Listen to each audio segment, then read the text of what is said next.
নমস্কার, কেমন আছেন সবাই? গল্প ফোঁটায় আবারও আপনাদেরকে স্বাগত জানাই। আরেকটি নতুন গল্প নিয়ে আবারও আপনাদের কাছে হাজির হলাম। আজকের গল্পের নাম এক প্রেমিক পুরুষের ইতিবৃত্ত। লিখেছেন আশাপূর্ণা দেবী। চলুন আজকের নতুন গল্পটি শুনে নেওয়া যাক। এন্তার প্রেম করেছে নন্তু, তারই 42 বছরের জীবনে। জীবন ভোরই নন্তু প্রেমে পড়েছে। ওর প্রেমের প্রথম ইতিহাস খুঁজতে গেলে চলে যেতে হবে ওর 8 বছর বয়সে। হ্যাঁ, ঠিক 8 বছর। তখন নন্তু প্রেমে পড়ল, মোক্ষমভাবেই পড়ে গেল।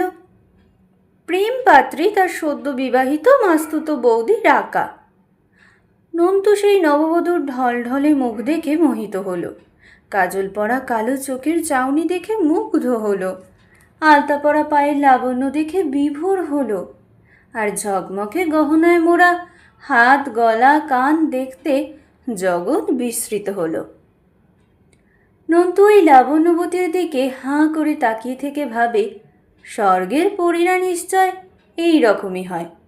ভাবে, সোনার কাঠি রূপোর কাঠি গল্পের রাজকুমারী কি আর এর থেকে সুন্দর? নতুন বউ ওর সঙ্গে কথা কইলে নন্তুর বুকের মধ্যে যেন একটা অজানা সুখের বাঁশি বেজে ওঠে। নতুন বউ ওর হাত ধরলে নন্তুর মনে হয় সে এক্ষুনি মরে যাবে। বিয়ে বাড়িতে কত লোক, কত ছোট ছেলে মেয়ে, কত হইচই, কত খাওয়া দাওয়া, সেসব দৃশ্যের মধ্যে নন্তু নেই। নন্তু ওই একটি জায়গাতেই পড়ে আছে, নতুন কনের কাছে। নতুন কনের গতিবিধির সঙ্গে নন্তুর গতিবিধি গ্রন্থিত। নতুন কনের পায়ে পায়ে ঘোরে, ওর একটু কিছু কাজ করতে পেলে কৃতার্থ হয়ে যায়।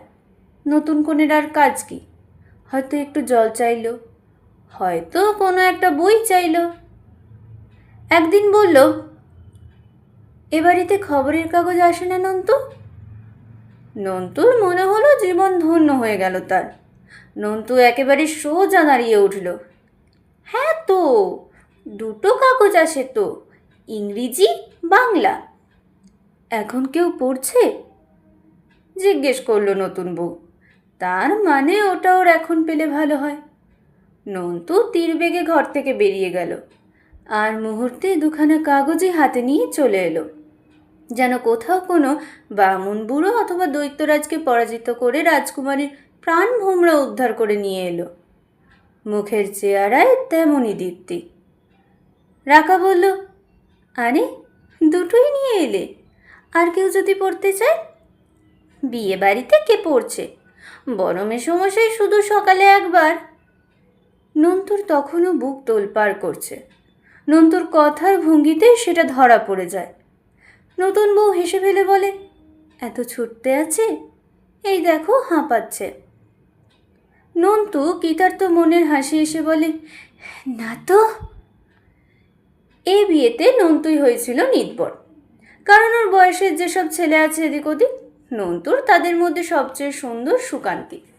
তাছাড়া নন্তু সব থেকে আদরণীয় বটে, বরের মার ছোট বোনের ছোট ছেলে।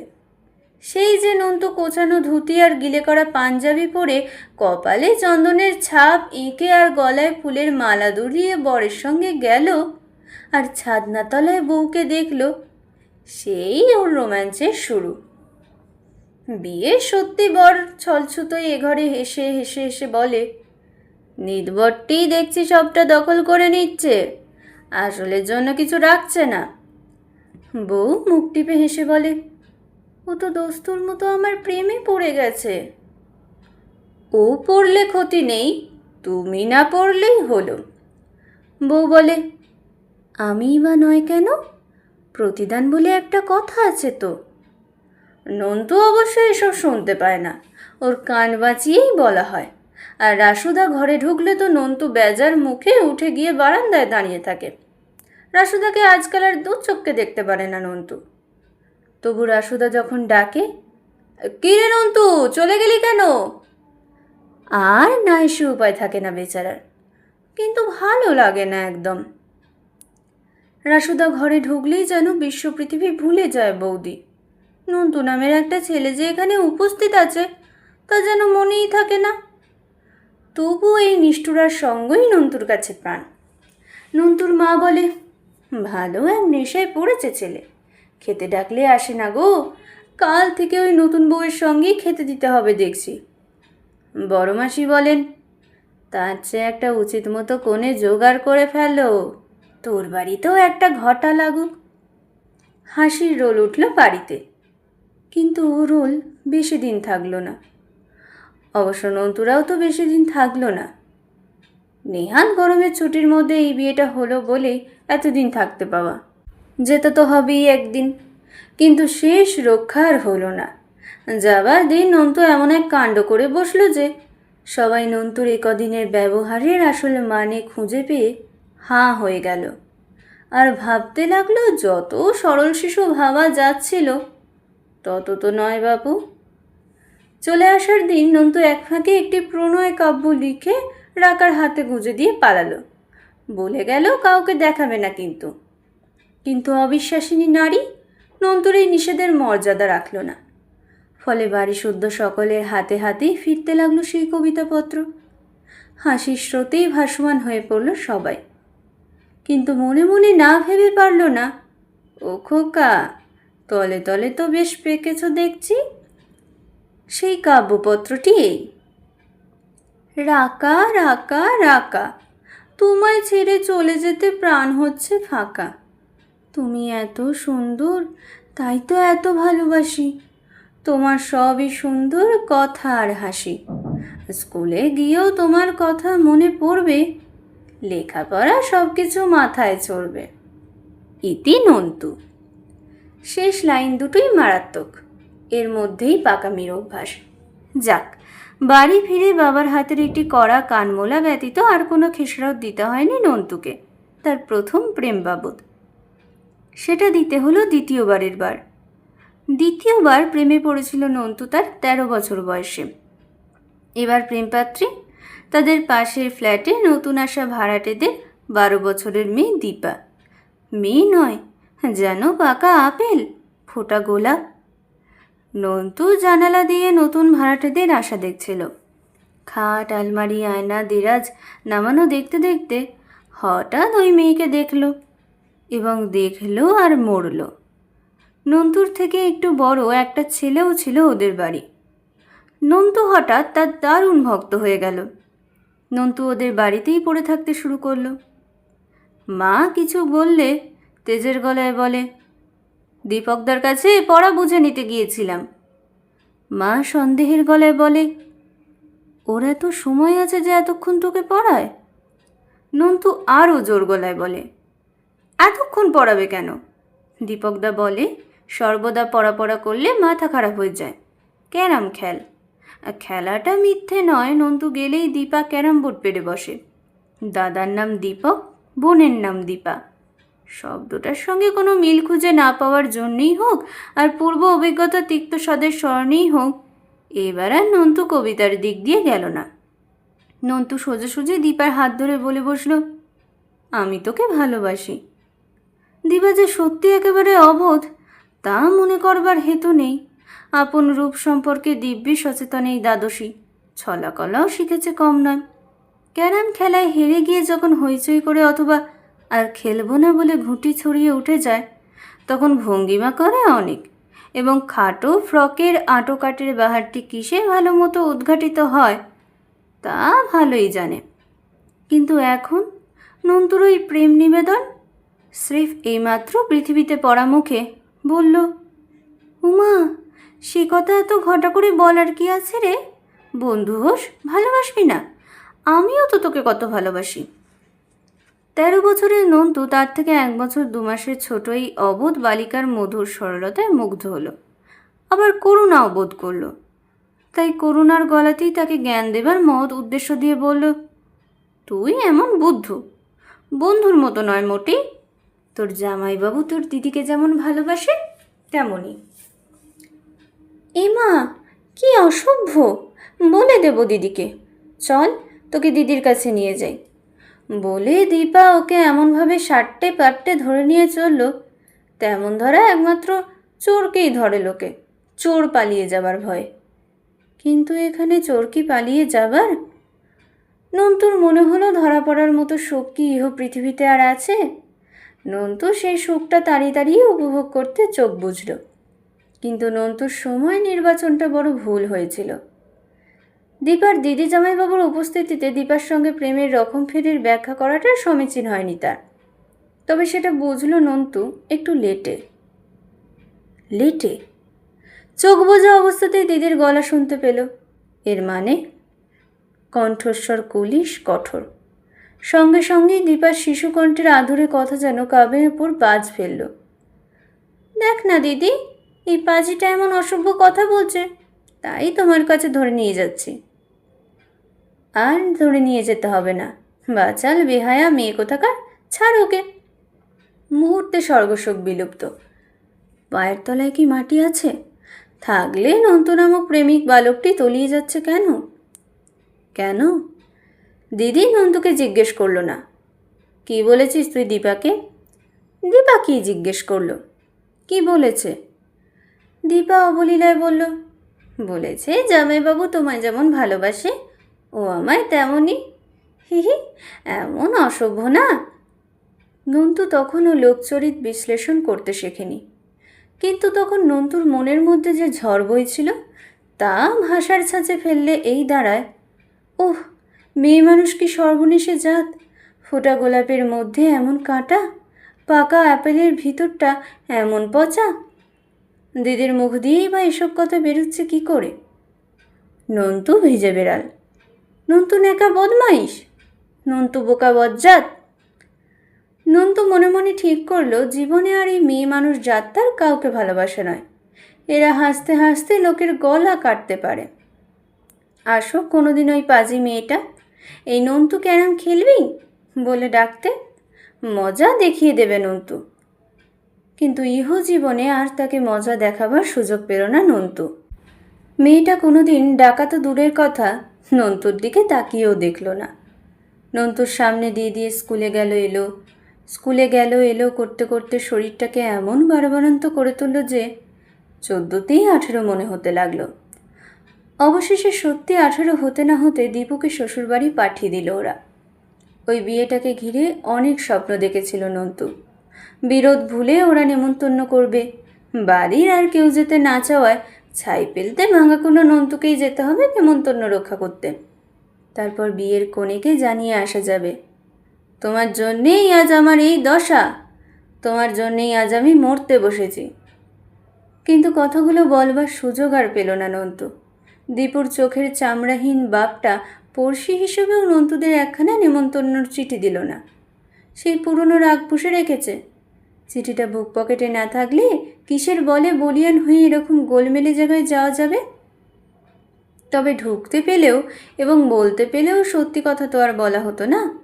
সত্যি কি আর দীপুর দুর্ব্যবহারে বুক ভাঙা হয়ে নন্তু চুপ করে বসেছিল? নাকি 13 থেকে 19 এই 6টা বছর রমণীহীন পৃথিবীতে বাস করে এলো নন্তু? এই 6 বছরে কম করেও 3-6-18 বার প্রেমে পড়েছে নন্তু। অতএব 18 বার বুক ভাঙা মন নিয়ে ঘুরে ঘুরে আবার ভাঙা বুক জোড়া দেবার ওষুধ খুঁজে বেরিয়েছে। বুকের মধ্যে একখানা তাজা চকচকে প্রেম নেই, সর্বদা স্মরণ করবার মতো একখানা মুখ নেই। এই অবস্থা নন্তুর ধারণার বাইরে। তবে নন্তু এর ফাঁকে ফাঁকে পাসটাসগুলোও চালিয়ে গেছে ঠিক মতো এই জামাচুয়া। নন্তুর এইসব প্রেমের পাত্রীরা বিচিত্র। এর মধ্যে নন্তুর থেকে বয়সে অনেকটা বড়ও থেকেছে 2-1 জন, যেমন চারুলতাদি মনীষা খুড়িমা। তাছাড়া পাশের বাড়ির মেয়ে, দাদার শ্বশুর বাড়ির মেয়ে, বামুনদির মেয়ে, রজনী শ্যাকরার মেয়ে, লন্ড্রির সুবোদ্দার মেয়ে, মিল্ক সেন্টারের দুগ্ধদাত্রী মেয়ে, আরও কত কত। কিন্তু এমনই ভাগ্য নন্তুর যে নন্তুই শুধু প্রেমে বিহবল হয়। তার প্রেমাস্পদারা ফিরেও তাকায় না, আর যদি বা তাকায় সেটা নন্তুকে শাসাতে আর বড়দের বলে দিতে। একটা প্রেমেও নন্তু সাকসেসফুল হতে পারল না, সব বিশ্বাসঘাতিনীর দল। অথচ নন্তু সুন্দর সুকান্তি পুরুষ, দেখলেই তো ভালোবাসতে ইচ্ছে হবার কথা। তা সেই ইচ্ছে নন্তুর কলেজের মেয়েদের মধ্যে দেখা দিল। তাই নন্তুকে কলেজ শুদ্ধ মেয়ের প্রেমে পড়তে হলো, যাতে নন্তুকে নিরপেক্ষ বলে ধরা যায়। নন্তুকে তাই কখনো বেলার সঙ্গে বেড়াতে যেতে দেখতে পাওয়া যায়, কখনো কণার সঙ্গে গঙ্গার ধারে ঘুরতে দেখা যায়, কখনো মঞ্জুরির সঙ্গে কফি হাউসে, কখনো হৈমন্তীর সঙ্গে দক্ষিণেশ্বরে। মোটের মাথায় প্রেম শূন্য অবস্থা একবারও থাকেনি নন্তুর জীবনে। কিন্তু এই প্রেমের জন্যে নন্তু তার জীবনে কি কম লাঞ্ছিত হয়েছে, কম তিরস্কৃত? কখনো নিজের গার্জেনদের কাছে, কখনো অপর পক্ষের গার্জেনদের কাছে, কখনো প্রেমপাত্রী নিজেই ঠিকরে সরে গেছে, যেমন কেতকী হালদার। ওর পিরিয়ডে একদিন নন্তুকে রাখি বোসের সঙ্গে চায়ের দোকানে বসে চা খেতে দেখি ওর মাথায় রক্ত চড়ে উঠেছিল। ফটফট করে চায়ের দোকানে ঢুকে এসে নন্তুকে যাচ্ছে তাই করে বেরিয়ে পড়েছিল বাড়ির উল্টো মুখ। তারপর কেতকী কলের সদ্য সবাইকে নন্তুর বিশ্বাসঘাতকতার কথা বলে বেরিয়েছে এবং নিজের রুমাল ভিজিয়েছে। স্বভাবতই এতে লোকের নন্তুর প্রতি সমবেদনার মনোভাব চলে যায়, বরং তার উপর তীব্র একটা বিরুদ্ধভাব এসে যায়। কিন্তু চরম করল সেকেন্ড ইয়ারের ছেলেরা। সবাই মিলে নন্তুকে আচমকা ঘিরে ফেলে আচ্ছা করে ধুলাই দিল। বলল, চাঁদ, তুমি ভেবেছ কি চাঁদ মুক্তি দেখিয়ে তুমি গাছেরও খাবে তলারও কুড়ুবে? তোমার প্রেম রোগ সারাচ্ছি জন্মের শোধ। বাড়ি ফিরতে মা চমকে উঠে শিউরে বলেন, এ কি সর্বনাশ, এ কি চেহারা! কি হয়েছে? নন্তু বলল, দারুণ পড়ে গিয়েছি। কোথায়, কিভাবে? তখন আবার দারুণ একটা গল্প বানাতে হলো নন্তুকে। অতঃপর ওষুধ এলো, মলম এলো, বেশ রাজকীয় সেবাই হলো নন্তুর। কাজে নন্তু আবার মনে মনে কানমোলা খাওয়াটা ভুলল। তবে এবার নন্তু একনিষ্ঠ হলো। নন্তুর বড় ভাইজিকে বাড়িতে পড়াবার জন্যে যে দিদিমণিটি বহাল হলেন, প্রথম দিনেই তার প্রতি অনুরক্ত হয়ে পড়ল নন্তু। সূত্রটা এই, তার পড়াটা ভালো নয়, আর সন্ধেটা লোডশেডিংয়ের ছিল বলে ভদ্রমহিলা একটা টর্চ চেয়েছিলেন। নন্তু বেনির সঙ্গে মাথা দিল, টর্চটা ধরে একেবারে বাড়ি পর্যন্ত পৌঁছে দিয়ে এলো। ব্যাস, তদবধি রোজই দেখা যেতে লাগলো দিদিমণি ঠিক ফেরার সময়ই নন্তু বাড়ি ফেরার পথে। অতএব নন্তুর সৌজন্যবোধ জাগরিত হয়ে ওঠে। নন্তু বলে, চলুন আপনাকে পৌঁছেই দিয়ে আসি। মহিলাটি অবশ্য আপত্তি করেন। আবার কেন কষ্ট করবেন বলেন, কিন্তু পৌঁছে দেবার পর বেশ অকৃতজ্ঞ ভাষণেই বলেন, যাই বলুন, এই রাস্তাটা রাত্রিরের দিকে একা আসতে ভয় ভয়ই করে। ভাগ্যিস আপনি। এই ভাগ্যিসের খেলাটা চলছিল বেশ, কিন্তু নন্তু চিরদিনই ধৈর্যের পরীক্ষায় ফেল। নন্তু বরাবর যা করে তাই করল। ওই খেলাটা তলিয়ে ভেবে জমিয়ে তোলার আগেই দুম করে একদিন রাস্তাতেই একখানা খোলাখুলি প্রেম নিবেদন করে বসল। আর আশ্চর্য, এতদিনের সৌজন্যময়ী ভদ্রমহিলা মুহূর্তে একেবারে ফনা তলা ফণিনী হয়ে বলে উঠল, আপনি কি পাগল নাকি? ইস, আপনার ভদ্রতার মুখোশের তলায় এই ছিল! ছি! পরদিন এই নিয়ে চাপা গুঞ্জনে বাড়ি মুখরিত। দিদিমণি কাজ ছেড়ে দিতে চাইছেন, কারণ তার ছাত্রীর কাকা। নন্তুর বৌদি এমন দিদিমণিটি হাতছাড়ার আশঙ্কায় ঝাঁঝালো হলেন। লেখাপড়া তো শিখলে অনেক, জ্ঞান বুদ্ধির বালাই হলো না কেন? সুন্দরী মেয়ে দেখলেই আর চোখে কানে দেখতে পাবে না, এরূপ কবে যাবে তোমার? সুধা বিশ্বাসের সিঁথিতে যে সিঁদুর, তাও চোখে পড়েনি। আর তো তোমায় ছাড়া গরু করে রাখা যায় না, এবার গোয়ালে পুড়তে হবে। অতএব তোড়জোড় করে মহাসমারোহে গোয়ালজাত করা হলো নন্তুকে। বাড়ির ছোট ছেলে, সমারোহ ভালোই হলো। আনাজ কানাজ থেকে পর্যন্ত আত্মীয়জন এসে ভিড় করল। তাদের মধ্যে সুন্দরী সুন্দরী মেয়েও ছিল অনেক, কিন্তু নন্তুর নবপরিণীতার কাছে সবাই নিষ্প্রভ। নন্তুর মা খোট ধরেছিলেন, ও আমার সুন্দর মুখ ভালোবাসে, সেটি এনে দিতে হবে। তা ভাগ্যক্রমে এসে গেল। না এসে যাবারও কারণ নেই। নন্তুর ভালো নাম নন্দিত কুমার। নন্তু ইতিহাসে MA। নন্তু দেখতে রূপবান, এবং নন্তু এখন একটা নামী কলেজের লেকচারার। তাছাড়া নন্তু বাড়ির ছোট ছেলে, এখনও মা বাপ বর্তমান, এবং 3 দাদাই কেষ্টবিষ্টু। সম্প্রতি নন্তুর মেজদা গাড়ি কিনেছেন, আর নন্তুর ঠাকুরদা এমন একখানি রাস্তার ওপর এমন একখানি জাঁদরের 3 তলা বাড়ি হাঁকড়ে রেখে গেছেন যে আরও এক পুরুষের বংশধরদেরও কুলিয়ে যাবে। অতএব সুন্দরী সুগায়িকা সুপাত্রী জুটবে নন্তুর, এটা আশ্চর্যের নয়। সবাই নিঃশ্বাস ফেলে বাঁচল। এতদিনে নন্তু একটা বৈধ প্রেমপ্রাপ্তি পেল, আর নন্তুকে নিয়ে দিশাহারা হতে হবে না বাড়ির লোকের, পাড়ার লোকের, আত্মীয়জনের, বন্ধু মহলের। এ যাবৎকাল তো সবাইকে হতে দিয়েছে দিশেহারা। কাকের মুখ থেকে মাছের মতো, বিড়ালের মুখ থেকে দুধের মতো, সিঁড়ির মুখ থেকে হামা দেওয়া শিশির মতো ধর করতে হয়েছে তো চিরকাল নন্তুকে নন্তুরই মুখ থেকে। আর কারো দায়িত্ব নেই। এখন ভাবো না নন্তু বউ নিয়ে কতটা মাতামাতি করে, কতটা বেহায়াপনা করে। অষ্টমঙ্গলার মধ্যেই তো হানিমুনে যাবার জন্য উদ্যম হচ্ছে দেখা গেল। আমি নন্তুদের পাড়ার চিরকালের বাসিন্দা, নন্তুর বিয়ে পর্যন্তও তাই ছিলাম। কর্মচক্রে তারপরই হঠাৎ দেশ ছাড়া হতে হলো। তারপর যা হয়, প্রথম ঘন ঘন চিঠিপত্রে খবরের লেনদেন ক্রমশ কমতে কমতে একেবারে শূন্যের অঙ্ক। 10 বছর পরে আবার দেশে ফিরলাম এবং সেই পুরনো পাড়াতেই ফিরতে হলো। কারণ বাড়িটা বসত বাড়ি, পৈতৃক বাড়ি। বাড়িতে যারা ছিল তাদের কাছে পাড়ার খবর নেই। এ কেমন আছে, ও কেমন আছে, ভালো মন্দই মেশানো খবর। কিন্তু নন্তুর খবর অদ্ভুত। হানিমুন থেকে ফিরে এসেই নাকি নন্তুর প্রেম রোগ এমন সেরে গেল যে নন্তু তার বৈধ প্রেমপাত্রীটিকেও একেবারে ভুলে গেল। নন্তু খিটখিটে হলো এবং ছোট লোক হলো। নন্তু স্ত্রীর প্রতি যা তুচ্ছ তাচ্ছিল্য করে, যা দুর্ব্যবহার করে, যা নিষ্ঠুরতা করে, তা নাকি বাসন মাজা ঝিয়েদের বরেও করে না। উঠতে বসতে খিঁচোয় বউটাকে। শুনে তাজ্জব লাগলো বই কি। গেলাম ওদের বাড়ি। বউ দেখে অবাক। সেই রং কোথা, সেই গরম কোথা, সেই মুখ কোথায়। বিষণ্ণ মুখে যে হাসিটুকু সেও যেন করুন। বিয়ের সময় 22 বছর বয়স ছিল বউয়ের। 10 বছর পরে অঙ্কশাস্ত্রের নিয়মে এখন 32। কিন্তু এই কি 32 বছরের চেহারা! বউ যেন 52 বছরের এক বুড়ি। নন্তু ঘর থেকে বেরিয়ে এলো আমার সাড়া পেয়ে। প্রথম নম্বরই বউকে একটা তাড়া দিয়ে, সঙ্গের মতো দাঁড়িয়ে আছো কেন, চায়ের জল টল চড়াও তো একটু। বলল শুধু তাড়া দিয়েই নয়, খিঁচিও। কিন্তু এই নন্তুই কি সেই নন্তু? এরই বা চেহারা কি হয়েছে? জেল্লাহীন হলদেটে রং, গাল ভাঙা, চোখ কোটরে, মাথার মাঝখানে টাকের আভাস। না বলে পারলাম না, চেহারার এ কি হাল করেছে নন্তু? নন্তু অবজ্ঞায় চোখ উল্টে বলল, বয়স হচ্ছে না। নন্তুর বউ চা নিয়ে এলো, খুব ভালো চা, সঙ্গে সিঙাড়া। তবু নন্তু বউকে আরও 2বার খিঁচিয়ে নিল চা দেওয়ার ছিঁড়ির জন্যে। তারপর খিঁচলো বাড়িতে কিছু করে না দিয়ে বাজারের খাবার আনিয়ে দেওয়ার জন্যে। বউ সরে যেতে দুঃখিতভাবে বললাম, বউকে অত ধমক টমক দিচ্ছ কেন নন্তু? নন্তু বিরক্তিতে মুখ বেঁকিয়ে বলল, তবে কি মাথায় করে নাচতে হবে? ফেরার পথে ভাবতে আসছি নন্তুর এই মনস্তত্ত্বের কারণ কি।